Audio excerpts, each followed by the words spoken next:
Organ çangdı görgende elle kengin can çıgar. Atandın görüdün organ çangdı karasa.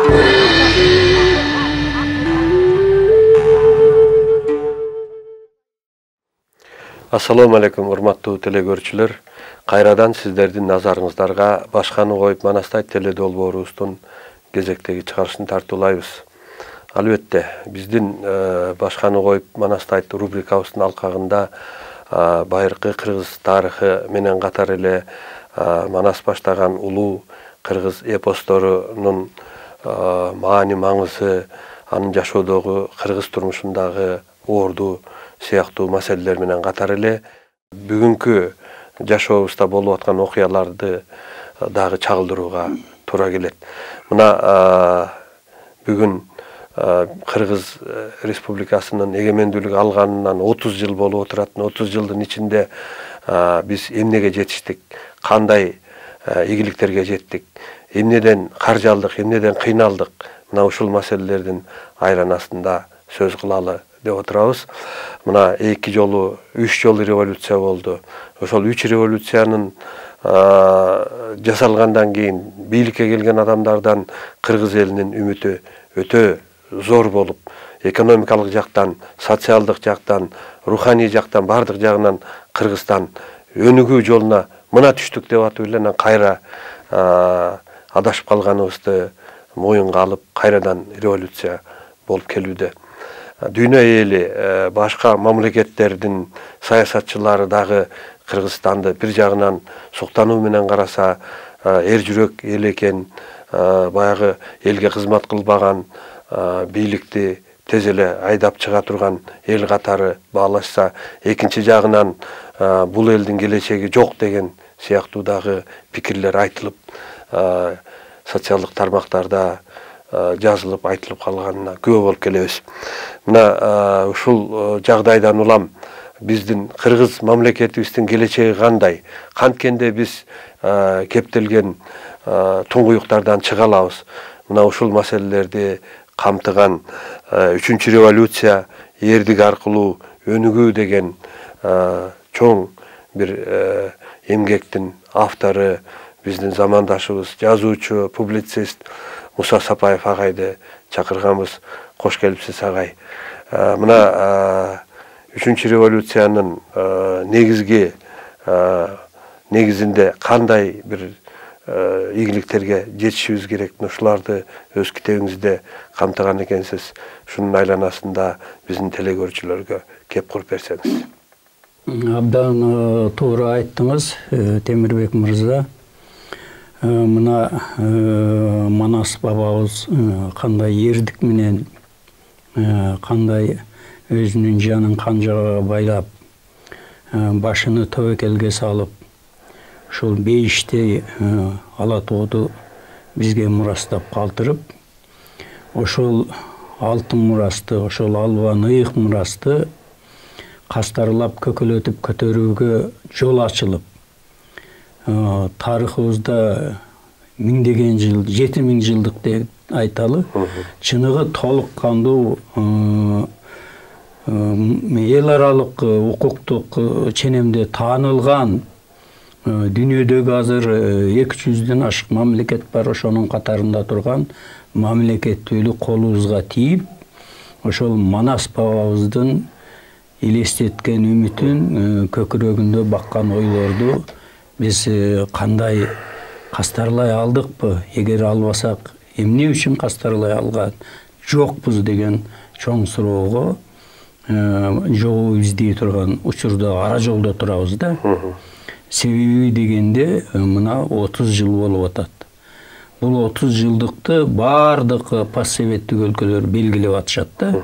15 союздуу республика, андан сырткары Монголия менен Финляндиядагы Советтер Союзунун алкагында болгон алар дагы ошол 30 жылдыкты белгилеп атышат. Эми биз дагы 30 жылдык бул баягы илгеркидей казы карта дегендей Алатоодо эт кылып, ала көлдөй чык кылып дейбиз. Алатоодо аш кылып, ала көлдөй чык кылып тоспостон биз тыянак чыгарып, чындыкка тике карап, Ал чындык кандай ачуу болбосун, ал чындык деген чындык. Ага биз буй ташка аракеттенбестен, мындайча айтканда, өзүбүздү өзүбүз сооронтконго аракеттенбестен, Манас бабабыз сыяктуу, Манас бабабыз чындыкка тике караганда, эч качан жалтанган эмес. Душмандын кылычына кандай тике караса, чындыкка ошондой тике караган. Биз дагы ошондой тике карашыбыз керек да. Эми мен чыгармачылыгымда мына жарым кылымга жакын болду ушу публистика жанрын аркалап келатам. Эгемендүүлүккө ээ болгондон ал эмес, Горбачевду 85-жылгы кайра куруудан баштап ушу биздеги окуяларга аябай тыкыр көңүл бөлүп келатам да. Жөн эле мен көргөнмүн, мен жашаганмын дебестен ошону изилдеп, маалымат каражаттарынан бүт статистика болобу, тарыхый маалыматтар болобу чогултуп, керек болсо макалаларды сизге көрсөткөм, кыркып алып, андан сырткары эл аралык баягы серепчилердин ойлоруна көңүл бөлүп, мындайча айтканда кесипкөйлүк деңгээлде абдан кытыр изилдеп келатам да. Анан эми ошол изилдөөдө мен бир салыштыруудан баштагым келет да. Мына 30 жыл болду. Мынабы Сингапурдун премьер-министри болгон Ли Куан Ю деген. Ошол 30 жыл башкарганына арнап 3-чү өлкөдөн биринчиге деген китеп жазган. 30 жылдык юбилейин арнап да. Ошондо жазат. Эчтекеси жок, жылаңач. Билим берүү тармагы да калыптанган эмес. Башталгыч гана деңгээлде. Медицина тармагы биздин азыркы фаптар барбы? Ошонун деңгээлинде. Эч кандай башкаруу структурасы да жок. Англиянын колониясы. Ошо колониалисттер гана ошо жерде туруп башкарышкан да. Мына ошол мамлекетти 30 жылдын ичинде дүйнөдөгү эң алдыңкы 10 мамлекеттин катарына кошкон. Өнүккөн мамлекетке кошкон да. Өнүккөн мамлекет. Финансалык борборго айландырган. Эң алдыңкы супер технология менен иштеген өндүрүштү путуна тургузган. Эми биз өзүбүзгө салыштыралы. Мына быйыл эгемендүүлүктү алганыбызга 30 жыл болуп атат. Бул 30 жылдыкты ошол мурунку постсоветтик 15 республика, ошол Советтер Союзунун мындайча айтканда карамагында болуп эсептелген Финляндия менен Монголия, ушу баардыгы тең ушуну белгилөөгө чоң даярдык көрүп атышат.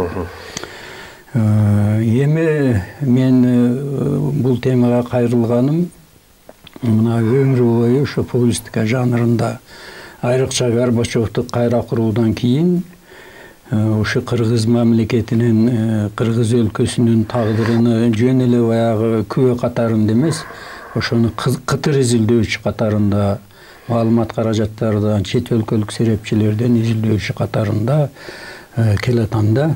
Мына туура белгилеп өттүңүз, Темирбек мырза, Манас бабабыз өзүнүн катуулдук эрдиги менен жаныны канжыгага байлап, башыны тобокелге сайып, бүт өмүрүнү арнап, ушу бизге мурастаган бейиштей кооз кыргыз жери, ошону биз эгемендүүлүккө ээ болуп, өз алдынча дүйнөлүк мамлекеттер менен ошол эле Америка, ошол эле Индия, Франция деп коелу, ошолор менен тең укукта мамлекеттүүлүк эгедер болуп, биз ошол Манас бабабыздын мурасын, кыялын, үмүтүн ишке ашырууга толук мүмкүнчүлүк алгандан кийин бул мүмкүнчүлүк кандай болду, ошону биз аркалай алдыкпы деген чоң суроого жооп издей турган учур келип жетти да.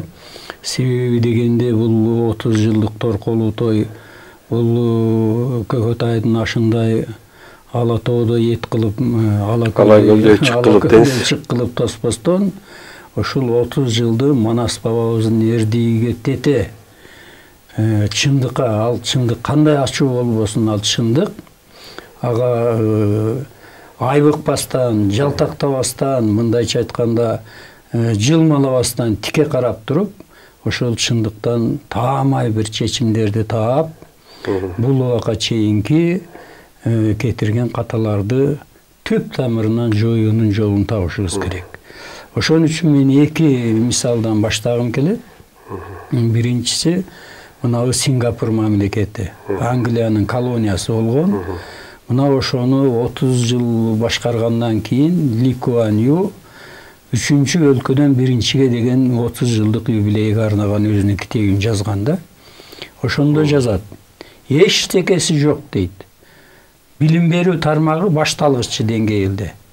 Медицинасы жана бизде фактар деп коебуз, ошонун деңгээлинде. Башкаруу структура деген жок. Себеби колонизаторлор келип эле диктатура менен башкара берген, оюна келгендей. Эч кандай бир экономикалык, мындайча айтканда, чарбалык негиздер жок. Мына ошол элинин жарымынан көбү сабатсыз айткандай эле.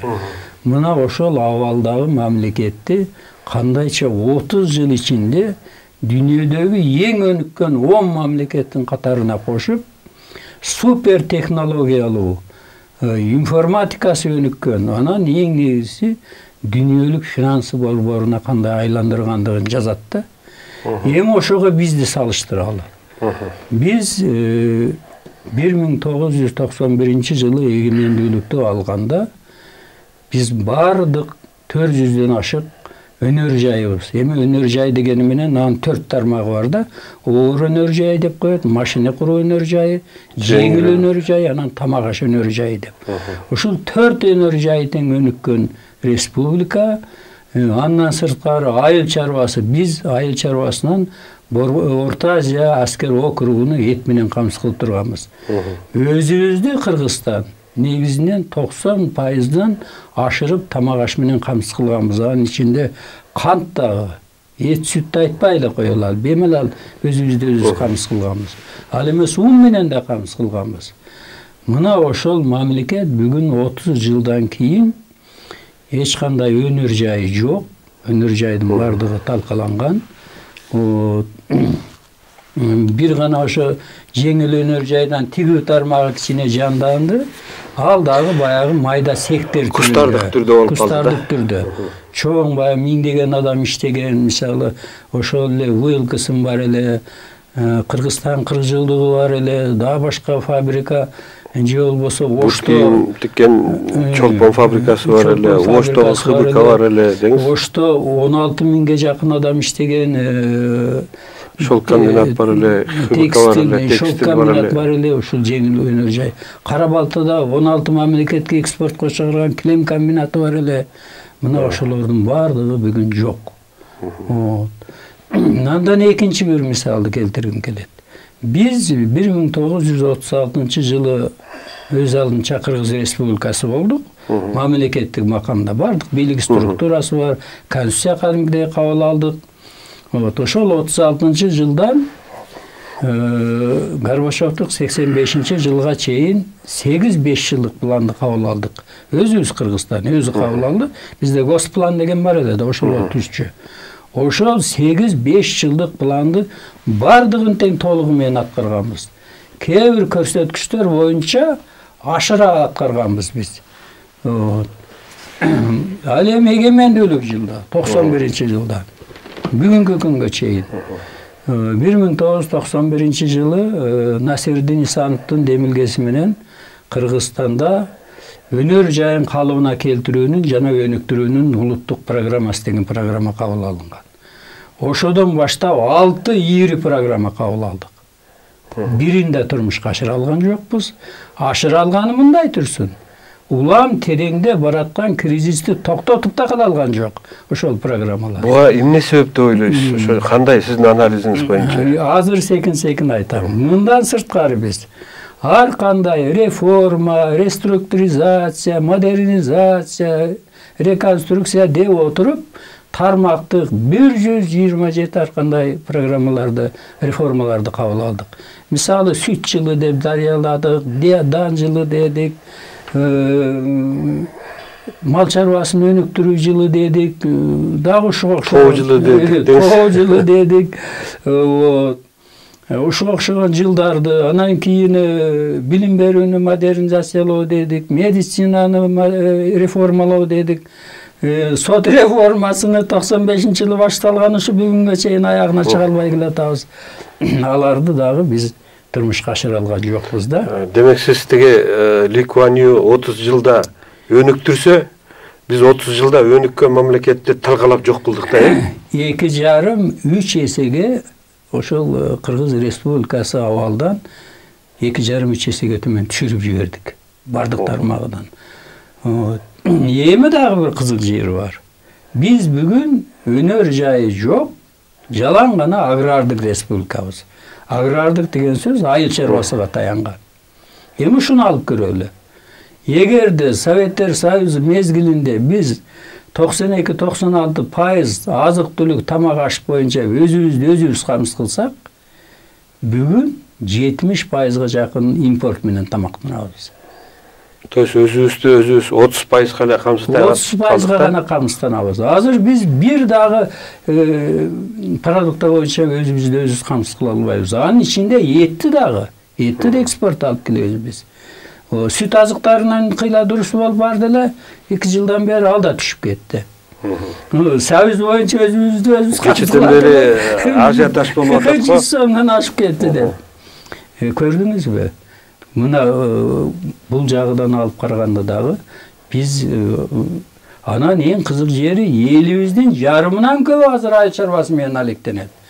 Ошончо чоң күч менен өзүбүз бага албай атабыз. Бирок ушул жерде айта кетиш керек, бизде бир кезекте баягы Госплан деген чоң мекеме болгон. Булар кайсыл областтын кайсы жерине эмне айдаш керек, кандай культураны себиш керек, жерди которууну кандай кылыш керек, ушунун баардыгы пландуу түрдө жүргүзүлгөн да. Себеби ар бир чарба өзүнүн баягы пландарын берип, ошолордун негизинде бүт республикалык план түзүлгөн да. Бүгүнкү күндө чоң чарбалар жок. Жок.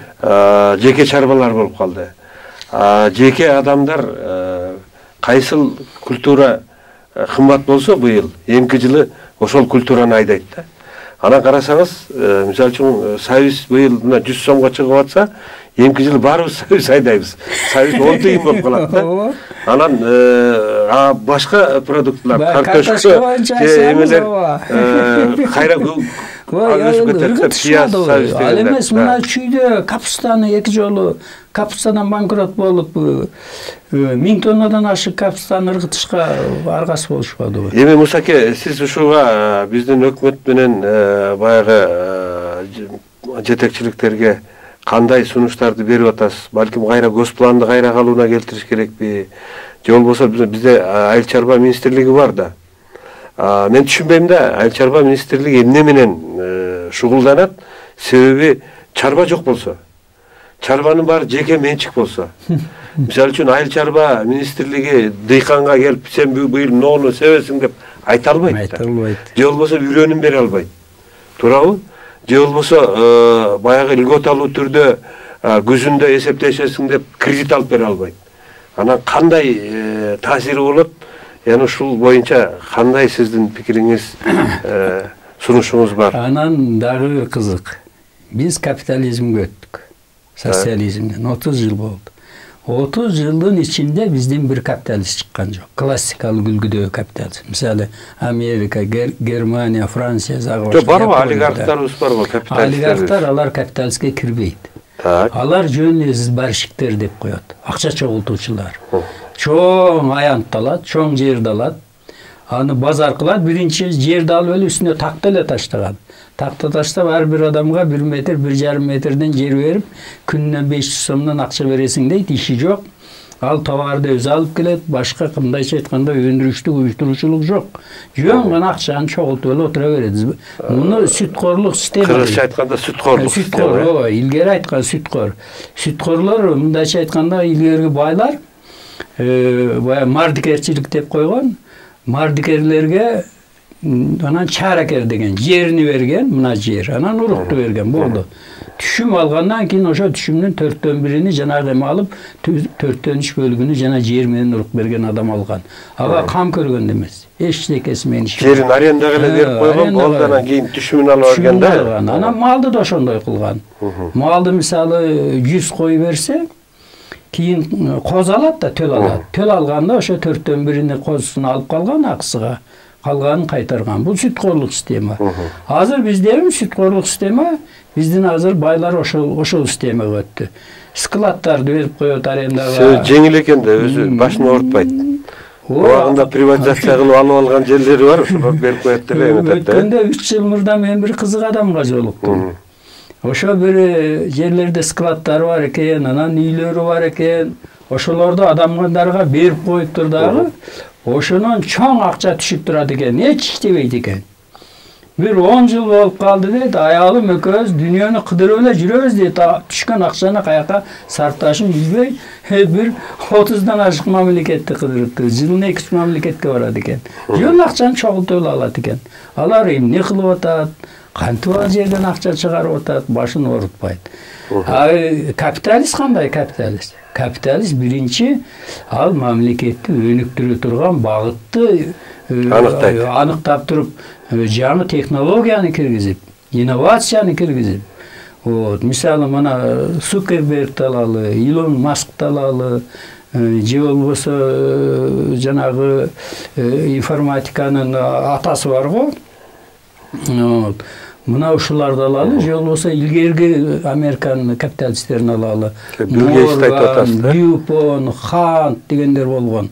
Форд мисалы автомобиль тармагын көтөрүп чыккан Американын дүйнөгө. Морган дегени болсо банк тармагын көтөрүп чыккан. Дюпон нефти жанагы кайра иштетүү тармагын. Ротшильдтер, Рокфеллер финансы тармагын көтөрүп чыккан. Хант деген болгон туризм тармагын көтөрүп чыккан. Хилтон дегени гостиница, азыр Хилтон гостиницалары дүйнөдө эң жогорку 5 жылдык гостиницалар ошолор. Мындайча айтканда, капиталисттер прогресске иштеген. Прогресстин өнүгүшүнө иштеген. Анан кандай кылышкан алар? Элди жумуш менен камсыз кылып атабы? Жумуш менен камсыз кылгандан кийин алардын социалдык маселесин да чечкен алар. Үй салып берген эмелерге, мектептерди салган. Оорукана, эс алуучу жайларды эме кылып, өздөрүнүн пансионаттарына эс алдырып, бардык тарабынан социалдык жагдан да камсыз кылганда. Бизде мисалы Ош базарында же Орто Сай же Аламедин базарында отургандар, ошол базардын башында акча чогултуп отургандар карайбы? Барып көрөлү? Иштей турган шарты адамчыдагы аялдар. Туурабы? Күн тийбейт. Бутунан болсо сызып өтөт. Булар капиталистке кирбейт. Булар жөн избарщиктер, акча чогултуучулар. Мына то есть прогресске иштеген жок да. Анан ошондуктан мен мындай деп эме кылдым. Бизде азыр же социализмден жокпуз, же либерализмден жокпуз, же капитализмден жок. Өзүнчө эле бир түшүнүксүз система калыптанды. Арабек калган мамлекет деп баа берген турбайсызбы? Анан ошого мындай диагноз койдум. Антиидеялык өдөмсүз өксүкчүл синдром деген ат койдум. Эмне үчүн мындай ат койдум? Себеби дегенде бул система болуп калды. Бул калыптанды. Мисалы кечээ айтып атпайбы, премьер-министрди алмаштырыш керек деп. Премьер-министр 31 жолу алмаштырды, 32 жолу алмаштыргандан андан эчтеке чыкпайт. Системаны алмаштырыш керек. Майнап чыкпайт ачы. Себеби система бузук. Бул системанын эки чоң кемчилиги бар да. Биринчи кемчилиги проблема жаратуучулук жагы күчтүү, проблема чечүүчүлүк жагы алсыз, чече албайт. Экинчи жагы коомду деградацияга учуратып, жаман үлгү көрсөтүп, коррупцияга аралаштырып, ошого көнбөгөн адамды зордоп, көндүрүп коррупцияга. Ушундай жагы күчтүү, коомго нарк нускалуу, нравалык, адеп, ахлактык таасир берүү, тарбиялоо жагы алсыз. Мына могул эки чоң бул системанын кемчилиги бар. Эми жанагыны мен кичине айтып кетейин. Проблеманы жаратуучулук жагы күчтүү, чечүүчүлүк жагы алсыз деп. Мына айттыгы 400-ден ашык өнөр жай тармагынын ишкандары Таркаланды. таланып кетти. Станоктордун баары сатылды тыйынга. Кытайга кетти да баары. Кытайга кетти бардыгы. Россияга да кетти. Ленин заводунун 32 станогуну ошол жактан ремонттатып алып келебиз деп самолеттон кымбат болчу ал. Ошо боюнча кетип жоголду. Алып кетти да ошо боюнча жоголду дейсиз. Апарып списать салышты. Ремонтко не подлежит экен, болбойт экен. Кече жакында эле Мамат Айбалаев аксакалдын тиги Акаев менен Кулов 300 танканы сатып ийген деген макаласын окудум. Анан интернетке да чыкты, мындай алып караганда чын эле бул адамдар мамлекет башында туруп, бирок мамлекетти ойлобогон адамдар болгон экен деген ойго келдим да. Анан чынында эле бүгүнкү күндө сиз айткандай баягы байлыгы колунда бар адамдар, булар капиталист болбосо, булар жөн эле баягы акча чогултуучу сүткорлор болсо, анда мамлекет башында отурган адамдарыбызды ким деп атасак болот. Эгер мамлекетти ойлобой, мамлекеттин байлыгын сатып, ошонун негизинде өздөрү баягы байып алган адамдарды ким деп айтууга болот. Мамлекеттин башына келген адамдардан биз эмнени үмүт кылышыбыз керек? Мына ушулардын баары сиздин китебиңизге жаздыңыз да. Ушуларга да токтолсоңуз. Анан бүгүнкү абалдан кантип чыгууга болот? Мисалы, завод фабрикалар талкаланып кетти. Мисалы, кээ бир эмелер алысты коюп кошуна эле Өзбекстанды алалы. Ордуна чоң завод фабрикаларды курбады. Мисалы, Дайвону курду. Башка инновациялык центрлерди курду. Жаңы жумуш орун түзүш керек да.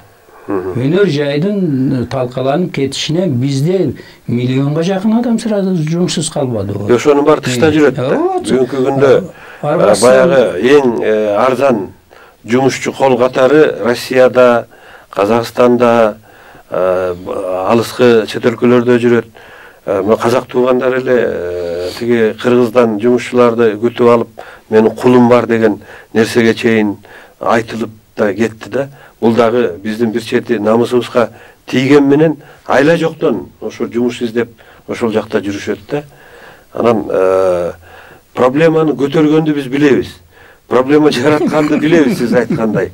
Ал эми ошол проблеманы чечүүнүн жолдорун таба албай эле кайсалай бергендейбиз да. Мына могу мисалды келтирейин. Колхоз совхоздор. Бардык колхоз совхоздор жоюлду. Эчтекеси калган жок. Гараждары бар эле, машина тракторлук станциялары бар эле, ремонттук базалары бар эле, кызматтык үйлөрү бар эле, мал чарба комплекстери бар эле, сүт товар фермалары бар эле. Андан тышкары ар бир колхоз совхоздун жүздөгөн кашарлары, чабандык үй менен кошо, кампасы менен кошо бар эле. Асыл тукум жылкылар бар эле. Жылкылар бар эле. Эчтеке калган жок. Ошолордун ордуна бизде айыл өкмөттөр деген түзүлдү. Айыл өкмөттөрү. Азыр 543 айыл өкмөтү бар. Эми ошол айыл өкмөттөрдүн андан сырткары 32 азыр шаарыбыз бар. Өз алдынча башкарууда деп эсептелет. 86% дотацияда мамлекеттин желкесинде отурат. А киреше алгандары дагы өздөрүнүн эсебинен эмес. Мисалы, Жетөгүздө айыл өкмөт бар, Жетөгүз айыл өкмөт. Кумтөрдүн эсебинен, ошодон түшкөн акча менен. Чаткалдарда бир 2 айыл өкмөт бар экен, киреше тапкан. Алар ошо чаткалда жеткенде өздөштүрүп атпайбы, кытайлар? Ошонун эсебинен. Чүйдө да киреше киргизген эмелер бар, айыл өкмөттөр. Ошол жерде жайгашкан чоң базардын же башкан. Мындайча айтканда, колхоз совхоздордун мураскору болуп эсептелген айыл өкмөттөрү толугу менен банкроттук абалда. Бул эмне деген түшүндүрөт? Бул айыл аймактарынын айыл өкмөттөрүнүн экономикасы ошол жерде жашоочулардын үй бүлөлүк экономикасы негизинде куралат да. Жеке чарбалардын, фермердик, багмандардын демек үй бүлөлөр айылда жашаган. 90%-дан ашыгы банкроттук абалда жашап атат дегенди. Мындайча айтканда, бир айдын ичинде турмуш тиричилигине кеткен сарптоолорду ошончолук киреше таба албайт. Жөнөкөй гана турмуш тиричилигин өтөш үчүн ал чет өлкөгө барыш, анан кийин көлгө келип эс алыш, же болбосо башка бир чоң максаттарды ишке ашырыштын мындай эле коелу деген абалда да. Же болбосо мына кум төрдү алалы, ызы чуусу болуп атат. Кум төрдү проблеманы ким жаратты? Өзүбүз жараттык да. Өзүбүз жараткан проблема менен чейрек кылымдан бери өзүбүз алкашалкага тердеп күрөшүп келатабыз. Мисал катары мен Өзбекстанды алалы. Алмалык алтын кени деген бар. Жыты чыкпайт, үйүн жок. Сөз жок, бар экенин билбейсиң. Бирок иштеп атат. Иштеп атат, сонун иштеп атат. Же Казакстанды алалы. Мына жез казган, жез өндүрүү боюнча дүйнөдөгү эң ири кендердин бири. Дагы башка кендердин бири. Аларды тыптынча эле иштетип, ал эмес келип алып бизде бозумча алтын кенине дагы башкалар. Казактар иштетип атат. Иштетип атпайбы? Мына могул жагы мындайча айтканда проблемаларды жаратат дагы, а бирок чече албайт. Эми экинчи маселесин алып келели. Адеп ахлакты. Ушуга өтөрдөн мурда Мусаке, мынакей биздин баягы мамлекет башындагы адамдарыбыз Аскар Акаевдин убагынан эгемендүүлүк алгандан баштап эле президентке кандайдыр бир кеңешчилер келген да, Америкадан, Европадан, баягы Азиялык банкынан эмелер кеңешчи болуп келип, анан ошолор мамлекетти талкалоого багыт берген. Талкалаш үчүн, ошол жанагы 400дөн ашык өндүрүш ишканаларын талкалаш үчүн атайын баягы кредиттерди берген да, инвестиция кылган. Ошо инвестицияны алып туруп, ошонун негизинде анан бүт заводдордун баары талкаланган, адамдар жумушсуз калган. Анан бүгүнкү күндө деле мамлекетке инвестиция келиш үчүн жанагы Всемирный банк дегенден эме алыш керек экен, уруксат алыш керек экен, алып келиш үчүн, каражатты Кыргызстанга киргизиш үчүн. Анан ушундай маселелерди болуп атса, муну чечүүнүн жолу деги эле барбы, же биз ушинтип эле ылдый көздөй ылдыйлагандан ылдыйлап кете беребизби? Элибиз чачылгандан чачылып, мамлекетибиз ойрондоло береби деген маселе сиз экөөбүз деле толкундатпаса керек. По-моему, Кыргызстан элинин баарынын эле жүрөгүн өйгөн маселе болуш керек. Келечек урпактардын ошонун бир жолун биздин эле тагдырыбыз эмес, келечек урпактардын тагдыры. Ошонун жолун кантабыз? Сиз ошол өз эмгегиңизде ушул жолдорду таба алдыңызбы? Көрсөтө алдыңызбы? Шуга токтолсоңуз, анан социалдык маселеге өтөлү. Мындай болуп атат да. Муну түшүндүрүш үчүн азыр мындай маселе. Мен айыл аймактарын өнүктүрүүнүн арча улуттук долбоору деп, бул менин китебим 3 бөлүктөн турат. Биринчи бөлүгү биз ушул азыркы абдан зээнди кейиткен абалга кандайча кептелдик. Муну жалпы сөз менен эмес, мен фактылар менен, цифралар менен, статистикалык көрсөткүчтөр менен конкретно далилдеп келип туруп, анан экинчи бөлүгү ушул айылдарды өнүктүрүүнүн арча улуттук долбоору. Кандай кылышыбыз керек, кандай чыгышыбыз керек. Биринчиден биз азыр мындай абалда келип калдык да. Биздин конституцияда жазылган Кыргызстан либералдуу, демократиялуу, укуктук мамлекет деп.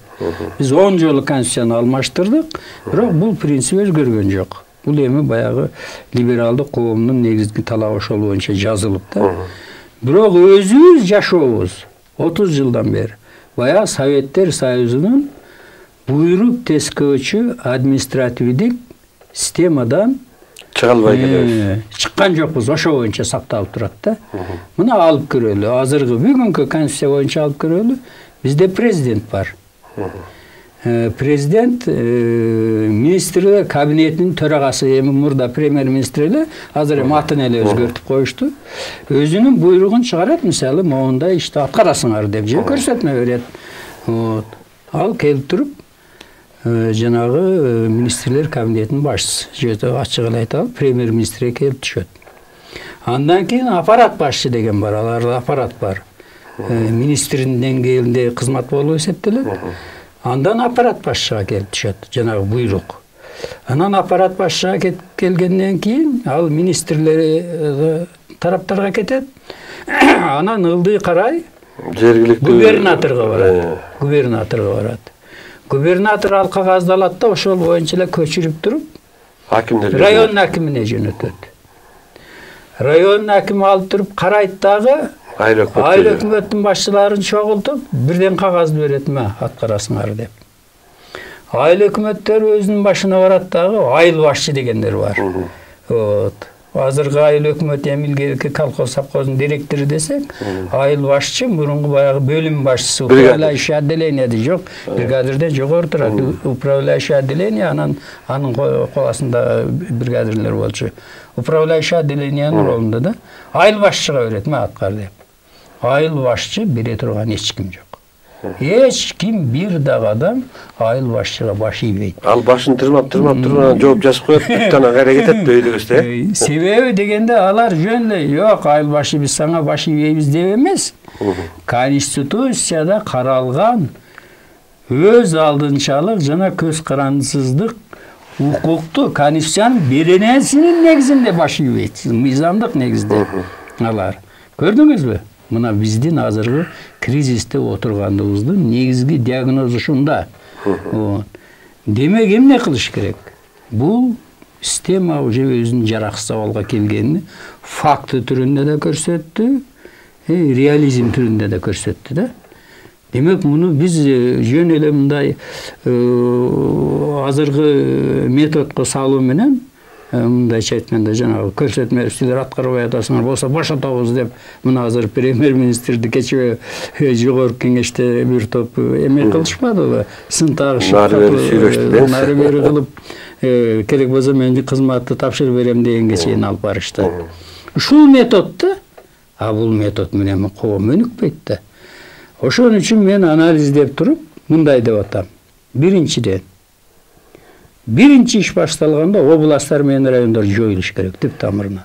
Булар бүгүнкү күндө кереги жок. Бүгүн 21-кылымда бул структуралар өзү жараксыз абалга келди. Буга жабышып отуруунун да кереги жок. Өзүнүн аткара турган вазифасын аткарып бүткөн деңиз. Эбагы 10 жыл мурда аткарып бүткөн болчу, 20 жыл мурда. Башталышында керек болчу, чынында бирде 5 жыл, максимум 10 жыл. Калган 20 жылда булар аткарып бүткөн. Вазифасын, өзүнүн мезгилин. Буларды унчукпай гана жооюш керек да. Анан айыл өкмөтүнү аны дагы жооюп, айыл өкмөтүнү да жооюп. Негизги функция эң акыркы пункт айыл башчы. Ошол жетекчилик ошо айыл башчыга өтөт. Бийлик колуна өтөт айыл башчыга. Ал айыл башчыга бийликти колуна өтүш үчүн ар бир биринчи айыл өкмөттөрдө, анан кийин ар бир айылда мен Арча улуттук долбоору дегеним ошол, Арча комплекстери, ордо комплекстери курулат. Арча ордо комплекстер. Ал жерде, значит, бөлүмдөр болот. Биринчи IT технология, информатика бөлүмү эң күчтүү.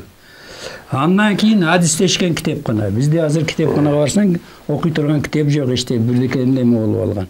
Адистешкен китеп деген сөз мисалы, туризм боюнча китептер бар, бизнес боюнча китептер бар, ошол жерде информатика да бар, бардыгы бар да.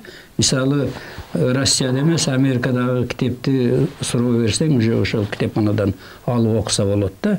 Китепкана болот. Андан кийин архив болот. Биздеги эң чоң эме биздин архивибиз жок, талкаланган. Эмне үчүн мисалы Германияда же болбосо Японияда айыл чарбасы күчтүү?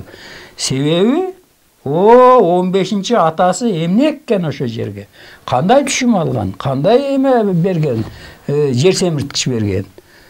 Эмне себептен өспөй калган, өскөн бүтүн архив баягы тарыхы бар да, таржымалда. Баягы архивди ачканда эле түшүнүктүү, ал эч кайка барышынын кереги жок. Мен атам мондай кылганда, могу жер тууриш болгон экен деп. Ошол бардык кыймылды архивге баса бериш керек да. Өзүнүн өмүр жолуна. Мына архив системасын калыбына келтиришибиз керек. Анан 5-чи музей болуш керек. Эмне үчүн музей? Музейлер бүткүл дүйнөдө азыр аябагандай популярдуу болуп кетти. Себеби элдин, улуттун рухун, духун көтөрүш керек да. Тарыхый эститутун бойготуш керек. Ошону музей аркылуу мына сенин ата бабаң мондай кийинген, мондай ичинген, мондай буюмду кармаган деп баягы илгерки тарых менен азыркы учурду экөөнү байлаш керек да. Айкалыштырыш керек. Анан сөзсүз Айкөл Манас стенди болуш керек. Вот, сөзсүз болуш керек. Себеби дегенде биз Манас бабанын урпагыбыз. Вот. Бул долбоорду мен былтыры манабы Кадамжай районунун Масалиев айыл өкмөтүнүн Кожо деген айылы бар. Ошол жерде мен атам менен апам жашап каза болду. Ошондо 4 комнат үй калган эле атам менен апам. Ошол жерге барып мен ушуну жасадым. Элге көрсөтөйүн деп. Китепкана түздүңүз. Китепкана түздүм, IT технология центр апарып бүт компьютерлер демелерди койдум. Бирок интернет жок экен ал жерде. Музейни жасадым. Архивти жасадым, жанагы Манас Айкөл Манас стендини жасадым, менде сүрөтү бар, көрсөтөм. Бардыгыны жасап ошол жерде. Андан тышкары спорт эмеси дагы болот, ордосу ошол жерде. Спорт ордосуну, улуттук спортторду, улуттукту көтөрүш.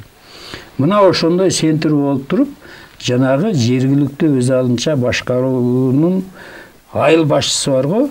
Айыл башчы ошол Арча ордо комплексинин директору болот ошол жерде. Бул айыл башчы эң информатиканы мыкты билген адам болот.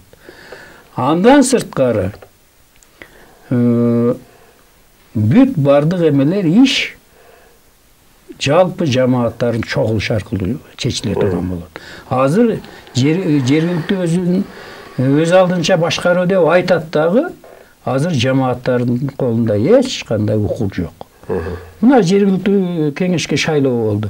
Ошо жергиликтүү жамааттарда, жанагы шаарларда болсо бүт эле партиялык тизме менен экен. Айылдарда болсо партиялар көрсөтөт экен, анан жеке өзү көрсөтөт экен. А эл жамаат каяка кетти? Өзү могу партиялык шайлоо системасынан кетебиз деген дагы пикирлер айтылып, анан азыр депутаттардын санын азайтып, жогорку кеңеште айтып атам да.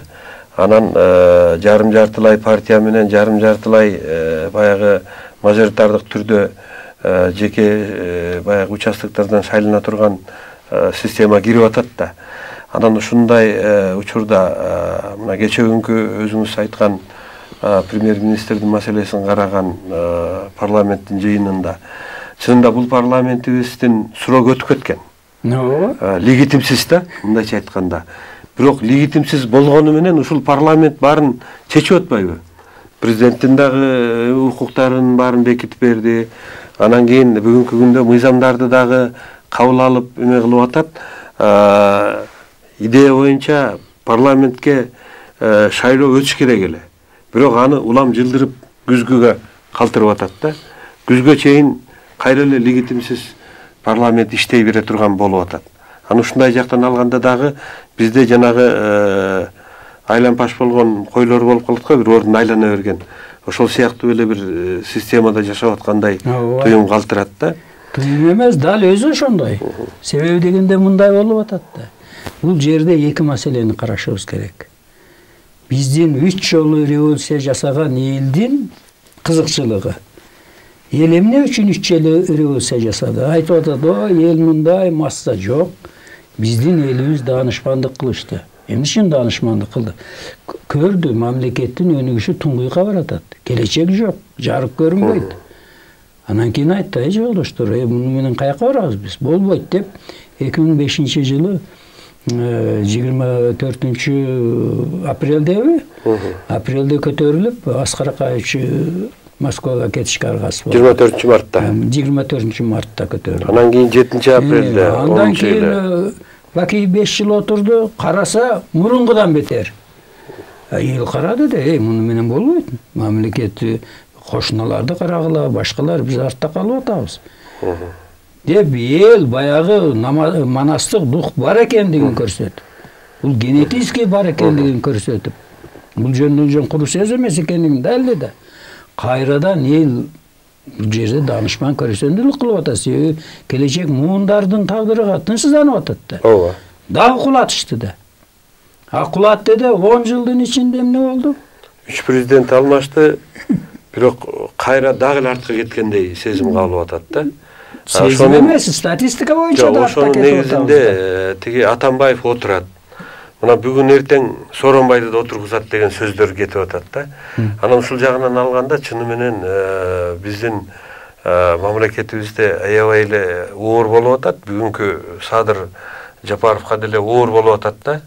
Ооба, аябай Теге оор болуп атат, бирок азыр ошол жанагы мамлекеттин эсебинен, элдин эсебинен байып алгандарды кустурабыз деп улам биринин үстүнөн иш козгоп, камап, мамлекеттин казынасына акча төгүп бергендерин чыгарып эме кылып атат. Бирок бул деле узакка созулбай тургандай процесс да.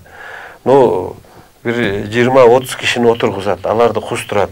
Мамлекеттин 30 жылдан бери алган карызы, тышка бере турган карызы 4 миллиарддан ашык болуп калды деп атпайбы? 5 миллиардга жакындап калды.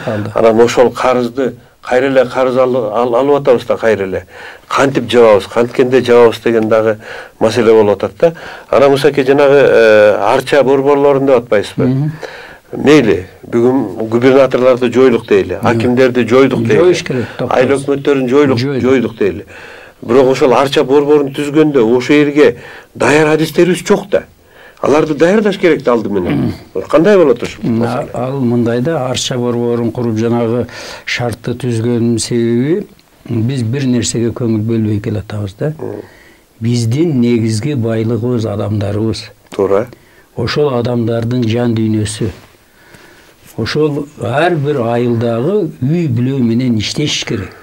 Жанагы арча ордо комплексин кыла турган функциясын мен айтып атпаймынбы?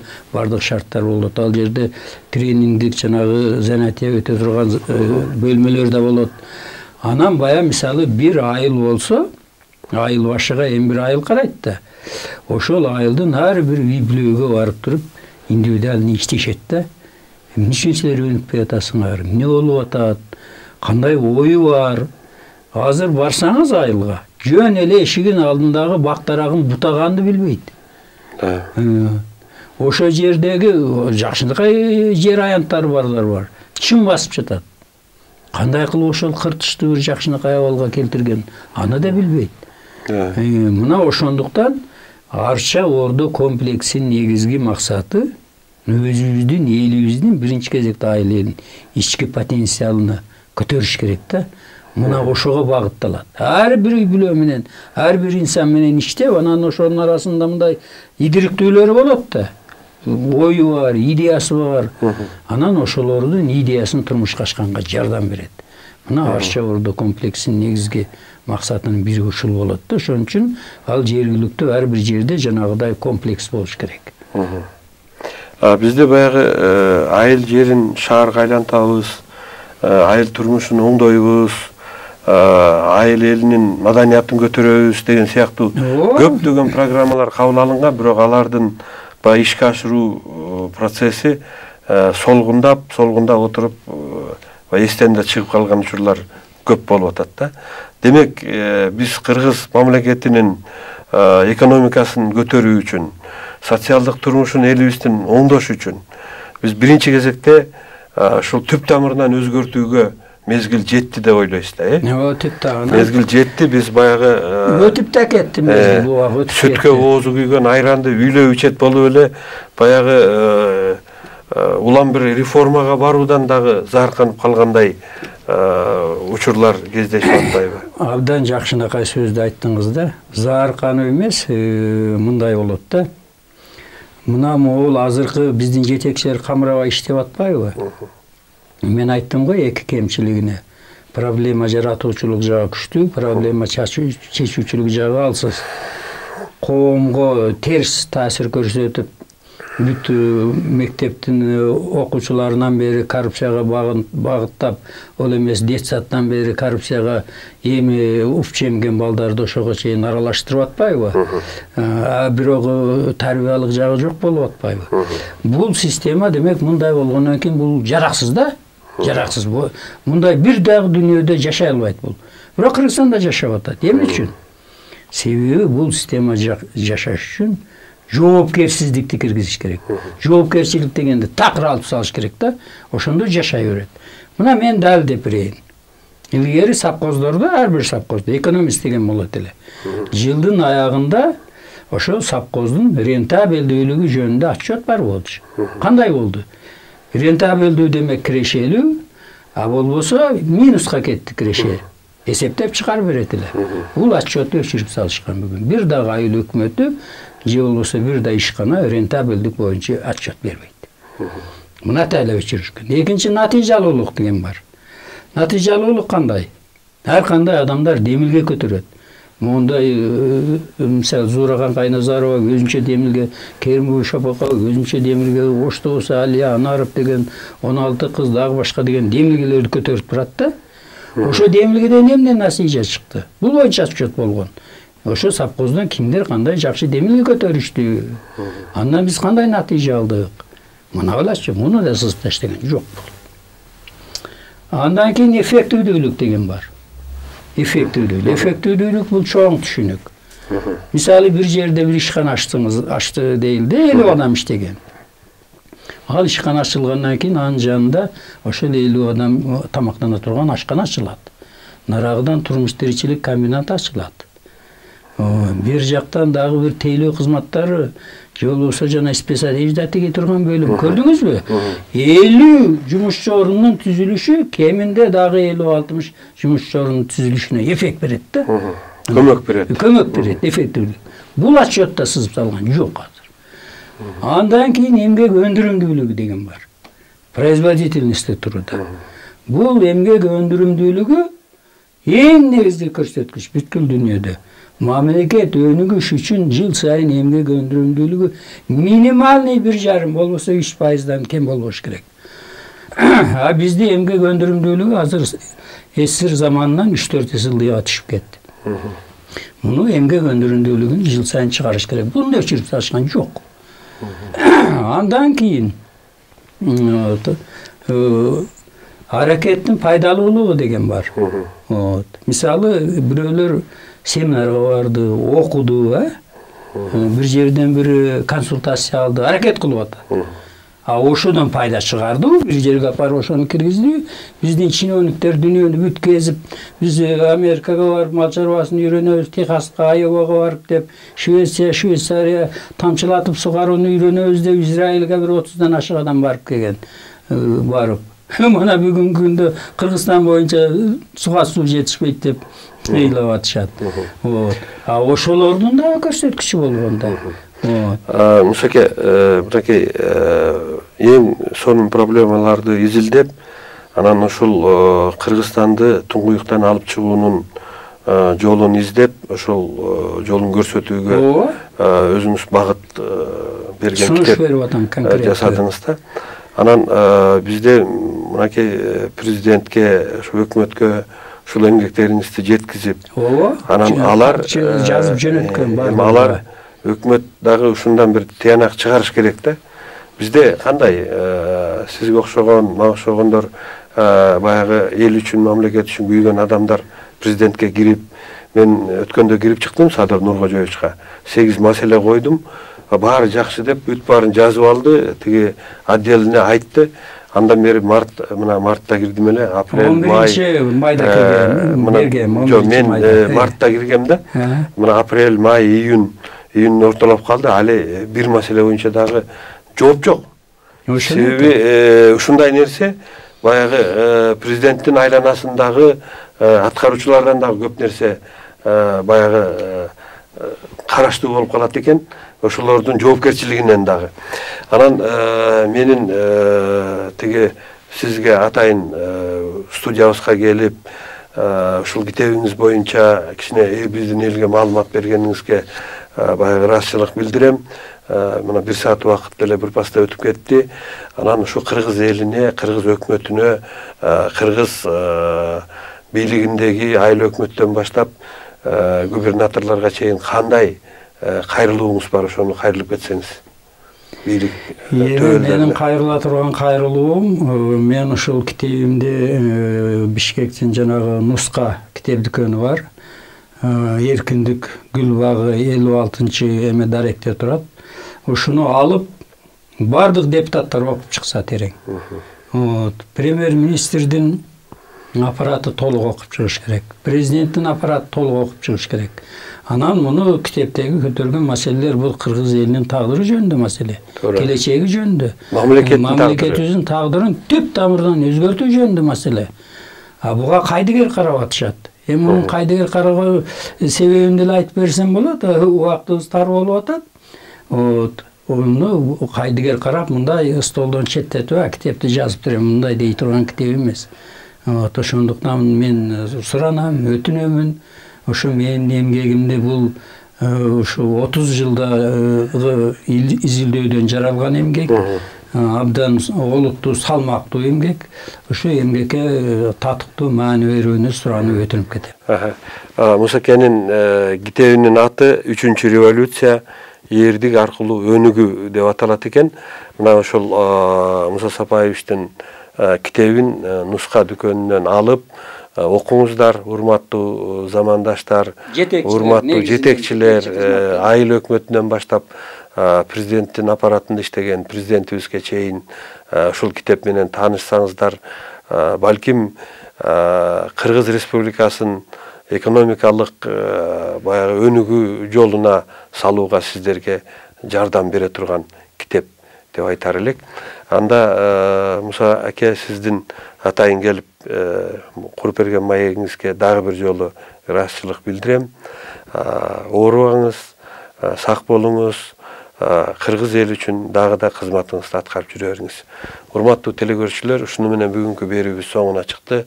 Кийинки көрсөтүүлөрүбүздө жолукканга чейин аман туруңуздар.